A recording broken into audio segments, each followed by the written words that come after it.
السلام علیکم مسٹر نذیر، کیسے ہیں؟ خیرت سے ہیں؟ ان میوٹ کر السلام دیں بھائی. علیکم اللہ صاحب، علیکم السلام، علیکم السلام. خیرت سے ہیں بھائی؟ ٹھیک ہیں آپ؟ ٹھیک ٹھاک خیریت ہے. آپ سنائیں ٹھیک ہیں؟ اللہ آپ کو سلامتی دے. حکم کریں بھائی صاحب. جی میں کافی ٹائم سے ٹرائی کر رہا ہوں. بہت شکریہ مجھے کال پہ لینے کا. Thank you. تو کہاں سے کال کیا بھائی؟ آ، کس جگہ سے؟ میں پاکستان اٹک سے میں وکالت اٹک کرتا سے. ہوں بطور جی پروفیشن. جی سر. اور میرا جو کنسرن ہے بیسیکلی جی وہ یہ ہے کہ ہمارا ڈے ٹو ڈے جو کیسز ہوتے ہیں اس میں پلیڈ کرنا مختلف کلائنٹس کو.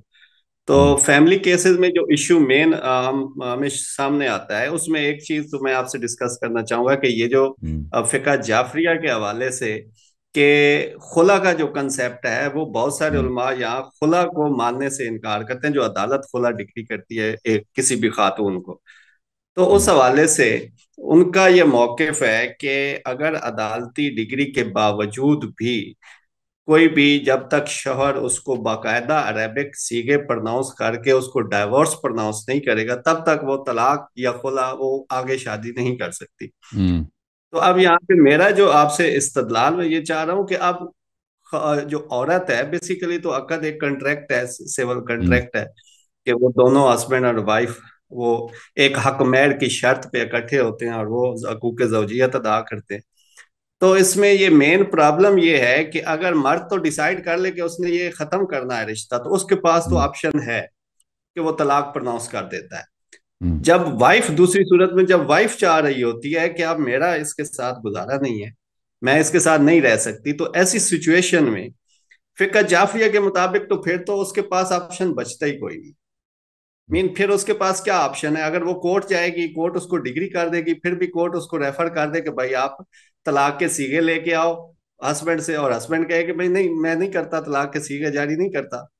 تو پھر ایک تو یہ ہے کہ وہ ساری زندگی وہ پھر میکے ہی گزار لیتی ہے اور اس کو ڈائیورس نہیں ہوتی. تو اس حوالے سے میں پہلے یہ کوشچن اگر آپ اس کا رپلائی کر دیں. دیکھیں، شیعہ مذہب میں خلا کا طلاق ہے کیوں نہیں ہے؟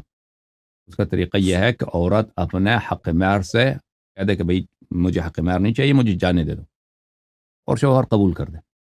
یہ خلا ہوتی ہے. ٹھیک ہے نا؟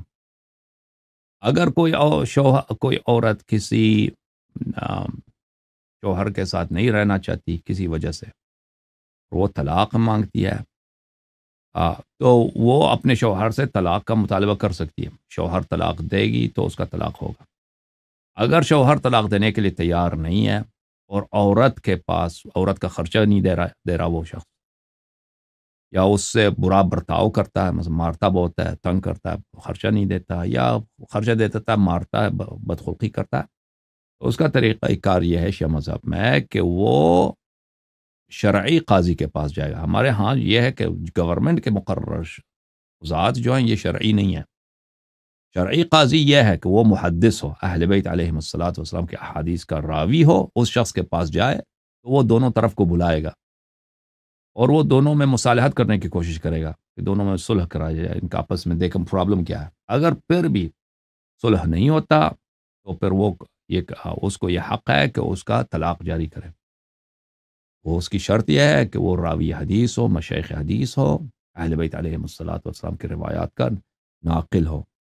اس کی شرط یہ ہے. جی نہیں، یہ تو فسخ ہو گیا نا، یہ تو تنسیخ ہو فسخ ہو گیا نا. وہ تو نکاح قاضی کو نہیں اختیار ہے کہ وہ نہیں نہیں، وہ فسخ کرے گا. ہاں فسخ کر دے، بالکل طلاق کو کینسل کر دے. تو خلا وہی ہے اصل کہ عورت جو ہے مرد کو کہہ دے گا کہ بھئی میں اپنا مہر نہیں مانگتی تم سے، اور وہ اس کو طلاق دے دے. ٹھیک ہے نا؟ یہ ہے. نہیں، پھر بھی میرا یہاں پہ اصل موقف یہ ہے اللہ یار صاحب اور کی یہ جب فسخ نہیں خلا ہے جو میں نے پچھلا جو کہہ دیا وہ فسخ نہیں ہے، وہ طلاق ہے، وہ طلاق جاری کر دے گا. قاضی شرع جو ہے وہ طلاق جاری کر دے گا، فسخ نہیں ہے. چلو اس پوائنٹ پہ میں صرف خلا کو کرنا چاہ رہا ہوں کہ جی خلا بیسیکلی تو ایک بیوی کا حق ہے اور وہ کسی بھی ٹائم پہ اپنا حق مہر واپس کر دے یا غیر معجل جو ہے وہ اس کو معاف کر دے اور وہ کہے کہ اب میں اس کنٹریکٹ کو، اس ایگریمنٹ کو یا اس عقد کو ختم کرنا چاہتی ہوں. جی تو وہ پھر بھی یہاں پہ علماء کا پاکستان میں ابھی ریسنٹلی ایک فتویٰ آیا ہے اور اس میں باقاعدہ جو ہماری سپریم کورٹ ہے اس نے سائٹیشن میں اس کو مینشن کر دیا کہ پھر فقہ جعفریہ کی جو خلا ہوگی وہ عدالت تو ڈگری کر دے گی لیکن ایون دین ہسبینڈ کو طلاق کے سیگے جاری کرنا ہوں گے. اب ایسی صورتحال میں ہسبینڈ انکار کر دے تو پھر وائف کدھر جائے؟ اب ہم دیکھیں شرعی یہ کورٹ شرعی نہیں ہے نا، یہ کورٹ شرعی اسلامک نہیں ہے، یہ کورٹس انگریزوں کے کورٹس ہیں، اور یہ ان کے قاضی جو ہیں یہ ہم شریعت میں ہم ان کو نہیں مانتے. دیکھیں اگر آپ رسول اللہ صلی اللہ علیہ وسلم کے زمانے میں ہوتے تو یا تو خود پیغمبر کے پاس جاتے، یا رسول اللہ صلی اللہ علیہ وسلم نے جن کو اپوائنٹ کیا ہے قضاوت کے لیے ان کے پاس جاتے. آپ اس زمانے میں بھی جو ہے انگریزوں کے کورٹ میں آپ نہیں جا سکتے تھے. اب ان کے بعد یہ مقام رسالت پناہ صلی اللہ علیہ وسلم کے بعد یہ کس کو ملی ہے؟ یہ ائمہ اطہار علیہ السلام کو ملی. ائمہ اطہار علیہ السلام نے فرمایا کہ تمہارے درمیان کوئی اگر کسی مسئلہ کا نزاع ہو تو ہمارے روات حدیث کی طرف رجوع کرو، انہوں نے فرمایا. تو اس لیے یہ کورٹ شرعی ہے ہی نہیں ہے، ان کا شرعی کوئی حیثیت نہیں ہے. یہ جو بھی کریں شریعت ان کو ریکگنائز نہیں کرتی، ٹھیک ہے نا. نہیں شریعت پھر تو کوئی مطلب سولوشن ہی نہیں ہے نا شریعت کے پاس. ابھی میں نے عرض کیا نا، ابھی میں نے جو بتایا آپ کی خدمت میں بہت ہی آسان طریقہ کار ہے. وہ راوی حدیث کے پاس جائیں، شیخ حدیث کے پاس جائیں، وہ ان کے درمیان طلاق جاری کر دے گا. اگر واقع طلاق جاری کر دے گا، وہ کون سا مشکل ہے؟ نہیں جو کورٹس کو دیکھیں نا، ہمارے قانون جو شرعی قانون ہے، ویسے کورٹس میں جتنے قوانین ہیں نا وہ فقہ کے مطابق ڈیل کیے جاتے ہیں. جو مسئلہ کہ حنفی ہے، شافعی ہے، مالکی ہے یا فقہ جعفری ہے، ان کو اکارڈنگ ٹو دیئر سیکٹ وہ ان کے مسلک کے مطابق ڈیل کیا جاتا ہے. خلا کا جو حق حنفی مسلک کو ہے وہ ٹھیک ہے کہ کورٹ میں جاتے ہیں اور وہ کہہ دیتے ہیں تو وہ ان کو خلا گرانٹ ہو جاتی ہے. ابھی فقہ جعفری کا یہ مسئلہ ہے کہ وہ جب گرانٹ ہونے کے باوجود بھی شوہر کے پاس جانا ہے کہ اس نے وہ طلاق کے سیگے جاری کرے.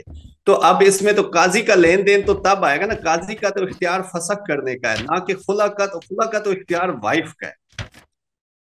اور دوسری صورتحال میں یہ ڈسکس کریں کہ اگر میں امام زمانہ علیہ السلام کے حوالے سے کہ ہم جیسے ہمارا ایک عقیدہ ہے کہ امام زمانہ علیہ السلام ہمارے امام ہیں اور زمانے کے امام ہیں، تو اگر فار ایگزامپل میرا یہ رائٹ ہے، میرا حق ہے کہ میں اپنے امام کے زمانے کے امام سے اپنی رہبری، اپنے مسائل دو بدو ڈسکس کر سکوں، تو میرے پاس تو کوئی اور سلوشن نہیں ہے. بھائی صاحب جبکہ ان کے غیبت کے زمانے میں میرے پاس کیا سلوشن ہے؟ یہ دیکھ بھائی، یہ کتاب ہے الاصول من الکافی، اس میں باب اختلاف الحدیث میں الاصول من الکافی باب اختلاف الحدیث جلد نمبر 1 صفحہ نمبر 67 میں امام علیہ السلام نے فرمایا اذا جاء یہ ہے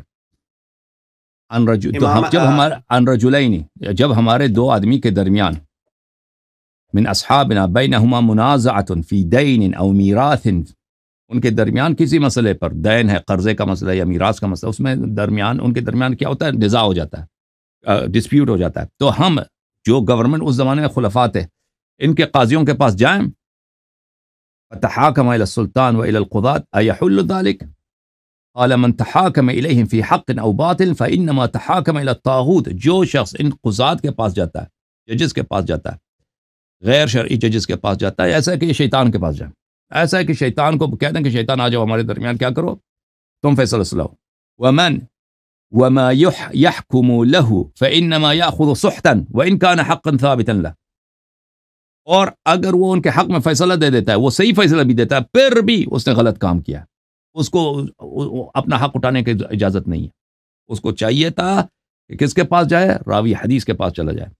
اوکے، مگر یہ ایک صورتحال یہ ہے کہ مثلا یہ تو ناممکنات کی طرف جا رہے ہیں نا، کہ اب پورا سسٹم ایک چل رہا ہے، آپ پورا سسٹم کے خلاف کیسے بغاوت کر سکتے ہیں؟ شرعی نہیں ہے بھائی، شرعی نہیں ہے بھائی، شرعی نہیں ہے، ٹھیک ہے نا. سسٹم جو شرعی ہے، شیعوں کا حکم ہے کہ وہ راوی حدیث کے پاس جائیں. جی ہاں. اب یہ تو مسئلہ اور گمبھیر ہو گیا نا یہاں پہ. ابھی مجھے تعین کرنا ہے کہ راوی حدیث کون ہے، اور پھر اس کا تعین کرنا ہے کہ جو راوی حدیث جس کو پورا عبور حاصل ہے، وہ عالم دین، وہ امام علیہ السلام نے تعین کیا ہے. امام علیہ السلام ينظران الى ممن كان منكم ممن قد روى حديثنا ونظر في حلالنا وحرامنا وعرف احکامنا. جو آپ کے لیے حدیث نقل کرتا ہے اور ہمارے حلال و حرام کی معرفت رکھتا ہے اور ہمارے فیصلوں کو جانتا ہے، فَلْيَرْضَوْا بِهِ حَكَمًا، اس کو اپنے درمیان قاضی بناؤ، جج بناؤ، ٹھیک ہے نا. یہ اس کے پاس جاؤ. امام علیہ السلام نے یہ حکم سنا ہے. مطلب یہ ہو گیا کہ پھر تو ہم پاکستان کیا پوری دنیا میں جہاں پہ بھی یہ عدالتی سسٹم ہے، وہ پھر ہم اس کو کسی بھی کوئی بھی فیصلے کو نہ ہم اس کی بالکل شرعی نہیں ہے، یہ کورٹ شرعی نہیں ہے. بالکل بالکل یہی فرما صحیح ہے. یہ کورٹس یہ غیر شرعی ہیں, ان کے فیصلے شرعی حیثیت سے کوئی ویلیو نہیں رکھتے. تو پھر اس اجتہاد تو بیسیکلی بنیادی مقصد یہ ہے کہ آپ کے کورٹس کہاں مجتہد ہیں بھائی؟ آپ کے کورٹس کورٹس, پہلی بات ہے اجتہاد ہی غلط چیز ہے. دوسری بات ہے آپ کے کورٹس میں وہ ججز کون سے مجتہد ہوتے ہیں؟ مجتہد کہاں ہوتے ہیں؟ نہیں, کیوں نہیں, یہ لا ایکسپرٹ تو ہوتے ہیں نا. جو قانون شریعہ ہوتا ہے بیسیکلی جو وکیل ہوتا ہے وہ اس کو فقہ کے رولز بتاتا ہے کہ فقہ کے رولز یہ ہیں, ٹھیک ہے, اور فقہ کے رولز کے مطابق اس فیصلہ کرنا ہوتا ہے اس نے. رشوت بھی لیتے ہیں نہیں لیتے؟ اس طرح اگر کوئی ایسا جج ہے, دیکھیں اگر لگا کوئی ایسا جج ہے, دیکھیں اگر کوئی ایسا جج ہے جو حلال و حرام کو اچھی طرح سے جانتا ہے اور وہ راوی حدیث ہے, وہ گورنمنٹ میں کام بھی کرتا ہے, کوئی بات نہیں, اس کے پاس جائیں, میں منع نہیں کرتا, وہ بالکل صحیح ہے, وہ بالکل صحیح ہے. ایک ایسا شیعہ راوی حدیث ہے, وہ گورنمنٹ میں کام کرتا ہے, اس کے پاس جائیں, اس سے وہ اگر طلاق جاری کرتا ہے تو وہ طلاق صحیح ہے, ٹھیک ہے نا. اگر ایسا ہے تو ٹھیک ہے, اگر ایسا, لیکن آپ کے ججز جو پاکستان میں ہیں وہ بھائی وہ کہاں, وہ سب کو پتہ ہے. ابھی وہ ذوالفقار علی بھٹو کو 10 ججوں نے پھانسی دیا, ابھی 20-30 سال 40 سال کے بعد خود ججز انہوں نے اعلان کیا کہ وہ پھانسی صحیح نہیں تھا, اس کو خود ہی اعلان کر دیا کہ وہ جو ہے کیا بولا, پاکستان خود سپریم کورٹ نے کہا کہ ذوالفقار علی بھٹو کے ساتھ زیادتی ہوئی ہے. وہ آپ کے ہائیسٹ کورٹ کی بات ہے, سپریم کورٹ کا یہ تو ایک اور پھر ایک بحث نکل جائے گی, اس میں آپ کا بھی ٹائم میں زیادہ انگیج نہیں کرنا. میں صرف یہ میرا کوشچن بڑا اسپیسیفک تھا کہ جو خلا کا اختیار ہے, یہ بیسیکلی میں یہ سمجھتا ہوں کہ وہ وائف کا اختیار ہے, کہ وہ جب بھی اپنی حق مہر واپس کر دے, یہ اس کا ایک طرفہ نہیں ہے نا, حق ہے. ایک طرفہ نہیں ہے. وہ عورت کر سکتی ہے کہ بھائی اب وہ متا کر لے, اگر اس کا اتنا بھروسہ نہیں ہے. نکاح تو یہ پرماننٹ ایک کانٹریکٹ ہے, نکاح تو موت کے وقت تک ہے نا. وہ جب عورت نکاح کرتی ہے وہ اس لیے نکاح کرتی ہے کہ میں مرتے دم تک اس شوہر کے ساتھ رہوں گی. اگر وہ یہ نہیں چاہتی شروع سے, وہ کر سکتی ہے کہ اپنے نکاح میں ایسے شرائط رکھے, یا وہ صرف متا کر لے 10 سال 15 سال 20 سال کے, پر وہ ایکسٹینڈ کر سکتی ہے اس کو, تو پھر تو یہ مشکلات پیش نہیں آئیں گی. نہیں, پھر خلا تو ابھی ایک عورت ہے, اس کو تو نہیں پتا کہ میرا ہسبینڈ کس حد تک, یہ تو امپریکٹیکل ہے, بالکل ہاں, پریکٹیکل اگر اس کو بھروسہ نہیں ہے, دیکھیں اگر بھروسہ نہیں تو نکاح نہ کرے نا.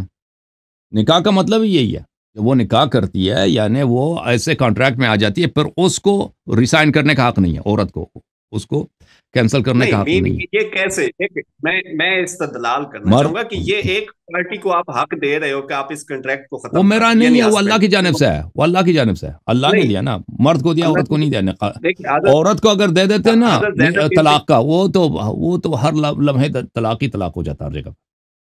عورت کو اگر طلاق کا اختیار ہوتا نا, وہ تو جب بھی لڑائی ہو جائے فوراً اس کو غصہ جلدی آ جاتی ہے, عورتوں کو جذباتی ہوتی ہیں, وہ تو فوراً, وہ تو ہر ہفتے ہر شہر میں ہر محلے میں کئی طلاقیں ہوتی ہیں. میں آپ سے یہ اس بارے میں یہ بتانا چاہوں گا کہ جو طلاق کی ریشو ہے نا, وہ زیادہ ہے نسبت خلا کی ریشو کے. مین کے ہسبینڈ زیادہ امپیشنٹ ہے ایز کمپیئر ٹو وائف. نہیں, اگر اختیار عورت کو بھی ہوتے ہیں نا, کہ عورت بھی طلاق کا صیغہ پڑھ کے وہ متعلقہ بن جاتی, تو پھر تو طلاق جو میں عرض کر رہا ہوں, کوئی شادی بچتی نہیں, ہر جگہ طلاق ہی طلاق ہوتے ہیں. جی ہاں, اب میرا بڑا چونکہ پریکٹیکل ایکسپیرینس ہے کورس میں, تو میرا کیونکہ وائف کا جو خلا کا اختیار ہے وہ فقہ حنفی میں تو سول اختیار ہے کہ وہ جب دائر کرے تو اگلے ہفتے اس کو خلا مل جاتا ہے, تو وہ ریشو کم ہے بنسبت اس کے ڈائیورس زیادہ ہے. چلو میں اس کو ایک دفعہ مزید دیکھوں گا. میں نے جو آپ کی خدمت میں عرض کیا نا, جو میرے ذہن میں تھا, میں نے آپ کی خدمت میں عرض کیا, میں اس کو مزید ایک دفعہ ریویو کروں گا, دیکھوں گا کہ احادیث میں کیا لکھا ہے اس کا مطلب. میں نے جو آپ کو دیا بتایا نا, جو میرے ذہن میں تھا. تھوڑا سا آگے اس کو آگے. جی سر. اچھا, ایک اور چیز میں ڈسکس کرنا چاہوں گا کہ جو لڑکی کو اب ولایت کا حق ہے, کہ کوئی بھی لڑکی نکاح جب کورٹ میرج ہوتی ہے تو ظاہر ہے اس کے ساتھ پیرنٹ نہیں ہوتے, اس کی کنسنٹ نہیں ہوتی پیرنٹس کی, تو وہ جو لڑکی ہے کیا اس کو پھر ولی کے بغیر, جو سمجھا جاتا ہے کہ والد ہی اس کا ولی ہے, گارڈین ہے, تو اس کے بغیر اس کے نکاح کی کیا حیثیت ہے؟ اگر کوئی عورت کی کیا سچویشن ہے, مین کہ ایک لڑکی آتی ہے کورٹ میرج میں, تو ایسا ہوتا ہے کہ وہ without consent of their parent, اپنے والدین کی مرضی کے بغیر وہ آتی ہے اور کورٹ میرج کسی جو اپنی پسند سے شادی کر دیتی ہے, تو اس میں ولایت یعنی ولی جو اس کا, اگر وہ عورت ایسی ہے نا کہ وہ اپنے فیصلے خود کرتی ہے, اگر لڑکی اگر ایسی حد تک پہنچ چکی ہے کہ اپنے فیصلے خود کر سکتی ہے, جو اس کو رشیدہ کہتے ہیں شرع میں نا, مطلب اپنی کاروبار چلاتی ہے, خرید کرتی ہے, فروخت کرتی ہے, سب اپنا فیصلہ خود کرتی ہے, تو اس کو ماں باپ کی اجازت کی اجازت، ماں کی تو کبھی اجازت نہیں ہوتی، باپ یعنی جو اس کا ولی ہے یا دادا کی، اس کی اجازت نہیں ہے اور اجازت کی ضرورت نہیں ہے. ہاں یعنی مین آپ کے لیکن کہنے کا ہے کہ اگر وہ فائنینشلی انڈیپینڈنٹ ہے تو وہ پھر اس کو اپنا فائنینشلی اختیار. نہیں، فائنینشلی کی ضرورت بھی نہیں ہے. مثلا اس حد تک پہنچ چکی ہے وہ اپنی زندگی خود چلاتی ہے نا، اپنا کام سب کچھ فیصلے خود کرتی ہے. تو اس کو ضرورت نہیں ہے. لیکن اگر وہ ڈیپینڈ کرتی ہے سارے امور پر ماں باپ پر، ماں باپ اس کے فیصلے کرتے ہیں، انہی کے فیصلے سے مثلا وہ اگر کالج جانے دیں گے تو یہ کالج جائے گی، یعنی وہ اس کے کیا کریں کیا نہ کریں اس کا فیصلہ باپ کرتا ہے. تو ایسی صورت میں اس کی شادی کی ضرورت ہے کہ باپ کی جانب سے کر. مگر یہ کہ باپ جو ہے نا، باپ اب یہ چیزیں دیکھنے کی ضرورت، کیونکہ ہمارے پروگرام جو ہے یہ فروع دین کے نہیں ہوتے، تو اب بہت سارے مسائل میرے ذہن میں فریش نہیں ہوتے. شاید روایات میں مجھے یاد پڑتا ہے کس طرح ہے کہ اگر کوئی لڑکی، اس کے باپ جو ہے وہ بچی کی صلاح میں فیصلہ نہیں کرتا، بچی کے مسئلات میں فیصلہ نہیں کرتا، واقعا اگر اس طرح ہے تو پھر اس کو اس کی اجازت کی ضرورت نہیں ہے. اس طرح بھی یہ میرے خیال میں ہے، لیکن یہ دیکھنا پڑے گا. میں اس بارے میں یہ تھوڑا سا ایڈ آن کرنا چاہوں گا کہ یہ جو ولایت کا حق ہے، میرے خیال میں جو ولایت کا ہے کہ وہ اس کے مین جو لڑکی ہے اس کے مفادات کا تحفظ اگر وہ کر سکتا ہے تو وہ اس کا ولی، اگر نہیں کر رہا تو وہ اس کا ولایت کا حق کھو دیتا ہے. تو باقی خلا کے حوالے سے میں مزید آپ سے بات کرنا چاہوں گا، کیونکہ خلا جو بڑا ہمارا بہت ہی کنسرنڈ میٹر ہے، کیونکہ یہ ہے تو فروعی مسائل ہمارے لیے، بٹ ہمارا چونکہ ڈے ٹو ڈے یہ ایشو ہوتا ہے کہ خلا کے جو کام کرواتے ہیں یا خلا ہو جاتی ہے کورس میں، تو اس کو بعد میں لڑکی کو شادی میں پرابلم ہوتا ہے، اور فقہ جعفریہ کے حوالے سے خصوصاً. اور نیکسٹ میرا لاسٹ یہ آپ سے کوشچن ہوں ہے کہ ہمارے امام زمانہ علیہ السلام کے حوالے سے جو فقہ جعفریہ کا کنسیپٹ ہے کہ وہ اپنا موجود ہیں اور وہ ہمیں دیکھ رہے ہیں، اور ہمارے تمام اعمال کے ان کی زیر نگرانی ہیں. تو میرا یہ کوشچن یہ ہے کہ میں اگر میرے امام ہیں اور میں ان سے کوئی رہنمائی لینا چاہ رہا ہوں، تو میری امامت میرا امام تو وہ ہے جو مجھے دو بدو میں جس سے رہنمائی یا جس تک میری پہنچ ہو، اپروچ ہو.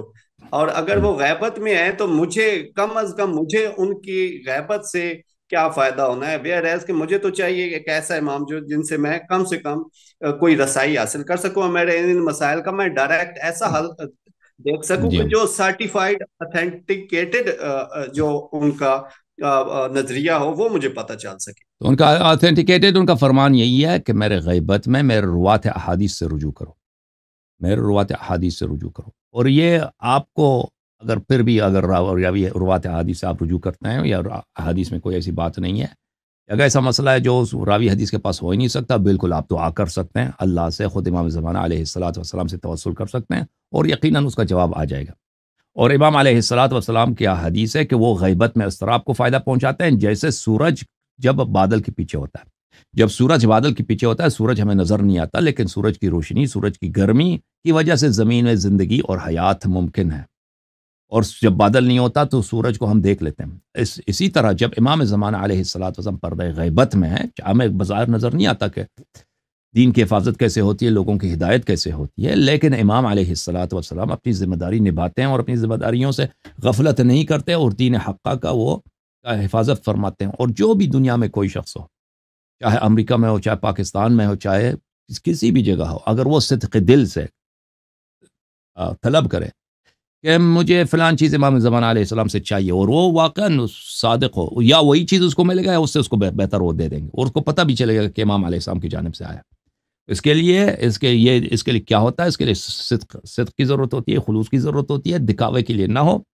یہ قطعی ہے، یہ 100% ایسا ہو جاتا ہے اور ہوا ہے، اور میں اس کا گارنٹی دے دیتا ہوں کہ یہ حتماً اسی طرح ہوگا انشاءاللہ تبارک و تعالی.